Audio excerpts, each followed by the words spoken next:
Assalamualaikum warahmatullahi wabarakatuh. Halo mahasiswa sekalian, bagaimana kabarnya hari ini? Semoga selalu bersemangat mengikuti perkuliahan ya. Nah, pada pertemuan ini kita kembali melanjutkan pembahasan tentang keterampilan dasar dalam mengajar, khususnya tentang keterampilan mengajar kelompok kecil dan perorangan. Apa itu kelompok kecil? Apakah perlu keterampilan khusus untuk mengajar kelompok kecil? Kita bahas yuk. Mahasiswa sekalian, dalam pembelajaran klasikal, kebutuhan peserta didik secara individu belum dapat melayani secara maksimal. Guru biasanya hanya memperhatikan kebutuhan peserta didik pada umumnya saja. Adapun karakteristik yang bisa bersifat individual belum dapat terlayani secara optimal. Oleh karena itu, guru secara profesional harus bisa melayani peserta didik secara individual juga. Keterampilan dasar mengajar kelompok kecil dan perorangan adalah salah satu cara yang dapat dilakukan untuk memfasilitasi sistem pembelajaran yang dibutuhkan oleh peserta didik baik secara klasikal maupun individu. Mengajar kelompok kecil dan perorangan merupakan satu bentuk pembelajaran yang memungkinkan guru memberikan perhatian kepada setiap peserta didik dan menjalin hubungan yang lebih akrab antara guru dan peserta didik. Selain itu, keterampilan ini akan meningkatkan pemahaman guru akan peserta didik terhadap mengorganisasi proses interaksi edukatif. Hubungan interpersonal, sosial, dan mengorganisasi adalah hal yang paling penting untuk mensukseskan mengajar kelompok kecil dan perorangan. Karena itu, guru harus memiliki keterampilan membina hubungan antar pribadi bila ingin mengaplikasikan keterampilan mengajar kelompok kecil dan perorangan.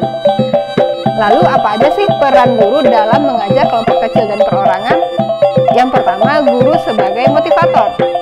Artinya, guru memposisikan diri sebagai penggerak yang menumbuhkan semangat dan kekuatan bagi peserta didik. Yang kedua, guru sebagai fasilitator. Nah, di sini guru menciptakan lingkungan belajar untuk kelancaran proses pembelajaran dan memberi kemudahan bagi peserta didik sebagai pelajar. Dan yang ketiga, guru sebagai organisator pembelajaran.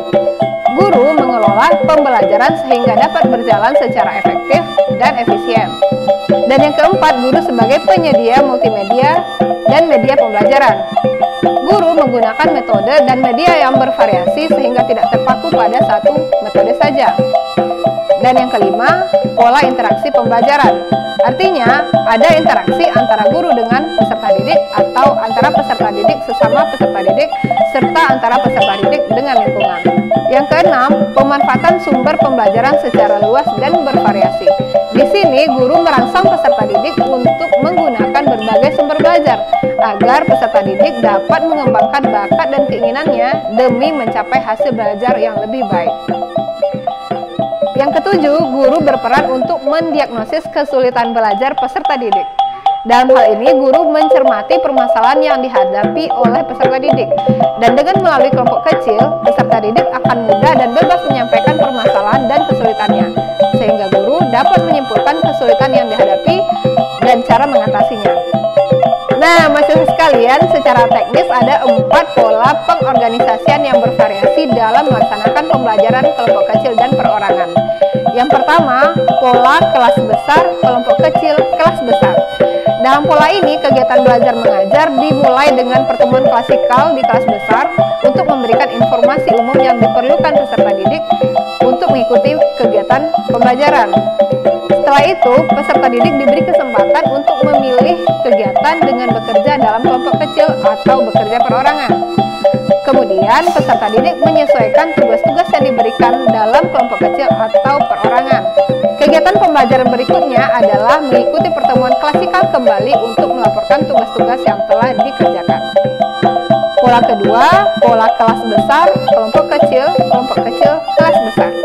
Dalam pola ini, pertama kali peserta didik mengikuti penjelasan secara klasikal mengenai pokok-pokok bahasan yang akan dipelajari, tugas-tugas yang akan dikerjakan, serta langkah-langkahnya. Berikutnya, peserta didik diminta untuk bekerja dalam kelompok-kelompok kecil untuk mengerjakan tugas-tugas yang diberikan oleh guru. Kemudian, peserta didik diminta melaporkan hasil-hasil yang diperoleh dari pengetahuan dalam kelompok kecil di dalam kelas.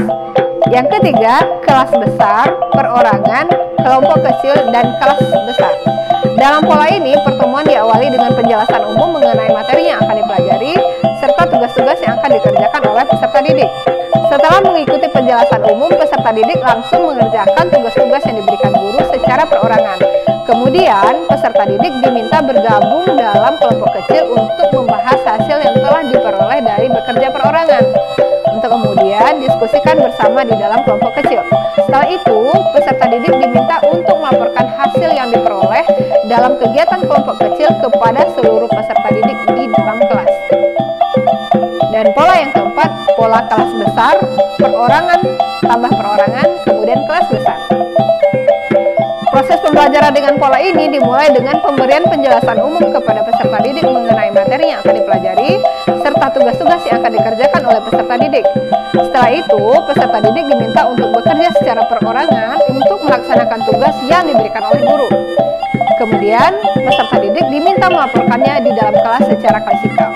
Oke, sampailah kita pada kesimpulan bahwa keterampilan dasar mengajar kelompok kecil dan perorangan merupakan salah satu cara yang dapat dilakukan guru untuk memfasilitasi sistem pembelajaran yang dibutuhkan oleh peserta didik, baik secara klasikal maupun secara individu.